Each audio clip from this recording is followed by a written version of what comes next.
Hello বন্ধুরা, reaction with রিমিস্ট্রিতে তোমাদের সকলকে জানাই আরেকবার অনেক স্বাগত। তোমরা সবাই কেমন আছো? আশা করি সবাই ভীষণ ভালো আছো। বাইরেতে ঝিরিঝিরি বৃষ্টি পড়ছে, আর আজকে হচ্ছে 18ই আগস্ট। আমি রেডি হয়ে বাড়ি থেকে ভিডিওটা শুরু করছি। আমরা যাচ্ছি আমার একটা স্পেশাল বান্ধবীর বাড়িতে। আজকে ওর জন্মদিন।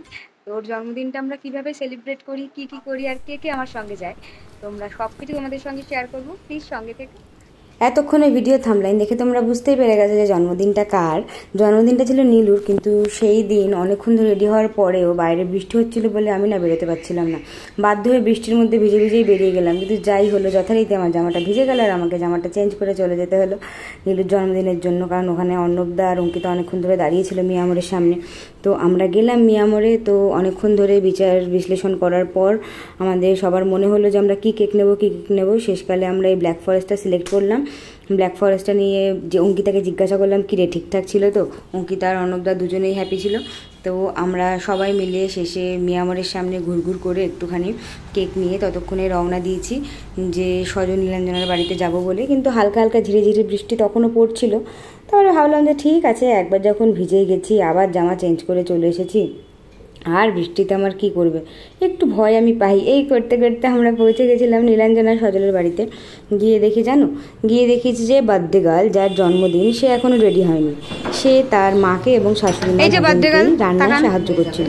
তার কিছুক্ষণ আগেই ও জন্মদিনের দিন ও বাইরে ঘুরতে বেরিয়েছিল ফ্যামিলির সাথে। আর ফ্রেশ হয়ে তার মধ্যে যেহেতু ওদের বাড়িতে অনেক লোকজন ছিল, অনেক আত্মীয় স্বজন ছিল আগে থেকেই, তাদের জন্য একটা রান্নাবান্নার ব্যবস্থাটা সবাই মিলে করছিল। তার মধ্যে কাকিমা আমাকে বলছে, এই তুই কিন্তু আমাকে মিস্টার ভিডিওতে আমি কেমন একটা শাড়ি পরেছি। আমি বললাম, কাকিমা ভিডিওতে আসার জন্য শাড়ির দরকার হয় না, তুমি এমনিতেই সুন্দর। ও বিভিন্ন ধরনের মশলা রেডি করছিল, আর আমি ওকে জিজ্ঞাসা করছিলাম, নীলু যে আমরা তো সবাই চলে এসেছি না বলেই তুই কখন রেডি হবি তাই বল। দেখো আমাকে বিভিন্ন ধরনের মশলা দেখাচ্ছে। এটা হচ্ছে এলাচ, আর এই বিরিয়ানির মশলা, এই স্টার কি মশলাটা, এটার নাম আমি জানি না। তোমরা যদি জেনে থাকো তাহলে অবশ্যই আমাকে জানিও যে এই মশলাটার নাম কি। নীলু কিন্তু ভীষণ ভালো বিরিয়ানি বানায়। হ্যাঁ, মানে এর আগের বার কাকিমার হাতে খেয়েছিলাম, এবার খেয়েছি নীলুর হাতে। তো অনেকক্ষণ ধরে রান্নাবান্না জোগাড় করার পর এবার আমি বললাম যে চল, অনেকক্ষণ হয়েছে, এবার একটু রেডি হবি। তো অঙ্কিতা এখানে বসে মোবাইল ঘাটছিল। আমি ওকে বললাম, বন্ধু আমরা সবাই মিলে ওর জন্য যে শাড়িটা নিয়ে এসেছি সেই শাড়িটা ওকে দে। তো এর মধ্যে অর্জুন আর বিট্টু দুজনেও ছিল, কিন্তু ওরা সেই মুহূর্তে কাজে ছিল বলে ওরা আমাদের সাথে যেতে পারেনি। তো ওদের ছাড়া আমাদের গ্রুপটা কেমন একটা ইনকমপ্লিট মনে হচ্ছিল। তাও ভাবলাম যে এই কজন আমরা যখন আছি, আমাদের বান্ধবীটার জন্মদিন, সবসময় থাকা হয় না, তো আমরা সবাই মিলে একটু যাই, ওর মনটা ভালো লাগবে। তো ওকে বললাম যে তাড়াতাড়ি রেডি হয়ে নে। এই দেখো এই পুচকাটাকে তোমরা আগে অনেকেই দেখেছো, ও সজল অনেকবার ওর ভিডিও করেছে। ও হচ্ছে সজলের ভাগ্নি, এত কিউট আর এত সুন্দর। তো ওর সঙ্গে কথা বলছিলাম, বলতে বলতে হঠাৎ করে দেখি পেছন দিয়ে আমাকে কিছু একটা খাইয়ে দিচ্ছে। ইনি হচ্ছেন নীলাঞ্জনার মা।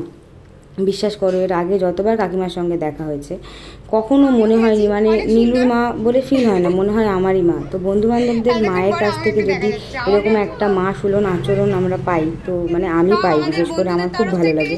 আর আমি একটু ঝল্লি টাইপ আছি, তো আমাকে ভালোবাসে সবাই। তো কাকিমাও আমাকে ভালোবেসে, কাকিমা দুধ পুলি বানিয়েছিল, তো দুধ পুলি আমাকে খাইয়ে দিচ্ছিল। তো মধ্যেখান থেকে গিয়ে আমি সুন্দর করে দুধ পুলি খেয়ে নিচ্ছি। বার্থডে গার্লের জন্য বানানো হয়েছে, কিন্তু খেয়ে নিয়েছি আমিও। দেখো পুচকাটা কী করছে, পর্দা ঝুলে ঝুলে নাচ করছিল। ওকে সজল বলছিল যে ও না একটা হনুমান হওয়া শিখেছে নতুন। হ্যাঁ, চোখটাকে টেনে ধরে আর নাকটাকে এরকম তুলে ধরে এরকম ফ্যাচকা মতো বানিয়ে খুব সুন্দর একটা হনুমানের মতো ফেস বানায়। তো ও সেই ফেসটা বানানোর জন্য সজল ওকে বলছিল, কিন্তু কিছুতেই মানে সেটা করতে রাজি নয়। আসলে অনেক লোকজন দেখেছে, তো আমাদেরকে দেখেও লজ্জা পেয়ে গিয়েছিল। আমরা বারবার রিকোয়েস্ট করছিলাম একটু করো, করনি। তার মধ্যেই আমরা যে কেকটা নিয়ে গিয়েছিলাম, বললাম যে অনেকক্ষণ আড্ডা হলো, এবার একটুখানি কেকটা কেটে নে। এই করতে করতে আমরা অপেক্ষা করছিলাম নীলাঞ্জনার জন্য। নীলাঞ্জনা রেডি হয়ে চলে এসেছে। পুচকাটা দেখো কী করছে। গরমটা একটু ছিল, কিন্তু তাও বাইরে বৃষ্টি, একটা ঝিরিঝিরি বৃষ্টি হচ্ছে, ওয়েদারটা সুন্দর। আর হবেই না কেন, নীলাঞ্জনার জন্মদিন বলে কথা, দিনটা তো ভালো হতেই হতো। চারিদিকের পরিস্থিতি তখন একদমই ভালো ছিল না, কিন্তু সব কিছুর মধ্যেও কোথাও না কোথাও আমরা নিজেদের আনন্দ খুশিটাকে ভাগ করে নিই সবার সঙ্গে। আর সবার সাথে ভাগ না করলে কি সেই আনন্দের কোনো মূল্য থাকে বলো? তাই যেমনই হোক না কেন, পরিবার, বন্ধুবান্ধব এরা সবাই যদি কাছে থাকে, সেই স্পেশাল দিনটা আরও অনেক বেশি স্পেশাল হয়ে ওঠে। তো নীলাঞ্জনার কাছেও সেটা ছিল। আমরা সবাই মিলে গিয়েছিলাম, অনেক খুশি হয়েছিল। তো আমরা সবাই মিলে ওকে বললাম যে কেকটা কাট, অর্ণবদা ওকে বলছিল যে কেকটা কাট। আর ওই যে কেকের মধ্যে যে মোমবাতিটা আমরা নিয়ে গেছিলাম, যে একটা সুন্দর লাভ করা মোমবাতি ছিল, তো আমরা বলছিলাম যে নীলুকে তুই মোমবাতিটা ফুদিয়ে নেভা, তার মধ্যেই না এই পুচকাটা সাইড থেকে মোমবাতিটা ফুদিয়ে নিভিয়ে দিয়েছে। সেই কথাটা নিয়ে আলোচনা হচ্ছিল আর এত হাসাহাসি হচ্ছিল। তো আবার অর্ণবদা মোমবাতিটা জ্বালিয়ে দিল, আর সজল নীলুর জন্য সুন্দর গিটার বাজিয়ে বার্থডে উইশ করছিল। আমরা সবাই মিলে অনেক মজা করেছি সেই দিনটা। শুনে নাও সজল কি সুন্দর গান করছিল। Happy birthday to you, birthday dear Nilu, happy birthday to you.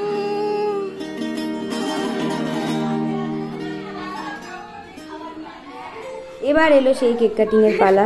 অনেকক্ষণ ধরে মনে হচ্ছে ব্ল্যাক ফরেস্টটা আমার দিকে কীরকম করে তাকিয়েছিল, আর মনে হচ্ছিলো যে সবাই মিলে আমাকে খাও, সবাই মিলে আমাকে খাও। তো নীলাঞ্জনা কেকটা কাটার পরে সবাইকে খাইয়ে দিচ্ছিল। এই যে এনাকে সবাই চেনো, ইনি হচ্ছেন স্যাঙ্কি, আমাদের সবার খুব প্রিয় বন্ধু। মানে কিছু একটা কথা নিয়ে আমাদের এত হাসাহাসি হচ্ছিলো, আলোচনা হচ্ছিলো, যে কথাটা এখন তোমাদের সঙ্গে শেয়ার করতে পারবো না, কারণ মানে বোঝোই তো অনেক কথাবার্তা হয় বন্ধুদের মধ্যে, সবটা তো ওরমভাবে শেয়ার করা যায় না। কিন্তু যতটা চেষ্টা করেছি পেরেছি তোমাদের সকলের সঙ্গে শেয়ার করার। সেই 18ই আগস্টের দিনটা আমরা কত সুন্দর করে কাটিয়েছি সব বন্ধুবান্ধব মিলে। হ্যাঁ, আবারও বলছি, অর্জুন আর বিট্টুকে আমরা সবাই খুব মিস করেছি, কারণ গ্রুপের একজন না থাকলেই না আমাদের আড্ডাটা কীরকম একটা ইনকমপ্লিট মনে হয়। আর এই যে সেই পুচকের এই ভিডিওটা করেছি আমি লুকিয়ে লুকিয়েও, কি সুন্দর মানে টিভি দেখে দেখে যেরকম গান হচ্ছে, যেরকম নাচ হচ্ছে, সেরম সুন্দর করে নাচছে। এখনকার বাচ্চা কাচ্চা এত ট্যালেন্টেড, এত ছোট বয়স থেকেই ওদের মধ্যে এত ট্যালেন্ট থাকে। তো প্রথম থেকেই সেই বিষয়গুলো যেন একদম বোঝা যায়। আর সবথেকে বড় কথাও থাকে সবসময় দুজন শিল্পীর সান্নিধ্যে।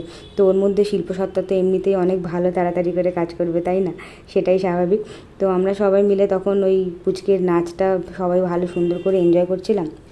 এনজয় করার পর তারপরে সবাই মিলে ওখানে একটু আড্ডা হলো, কথাবার্তা হলো, আর খাওয়া দাওয়া হলো। খাওয়া দাওয়া করার পর তারপরে বন্ধুবান্ধব সবাই মিলে, তখন আর মনে হচ্ছে না যে বাড়ি আসি, কেন জানো, বাইরে সুন্দর বৃষ্টি হচ্ছিলো।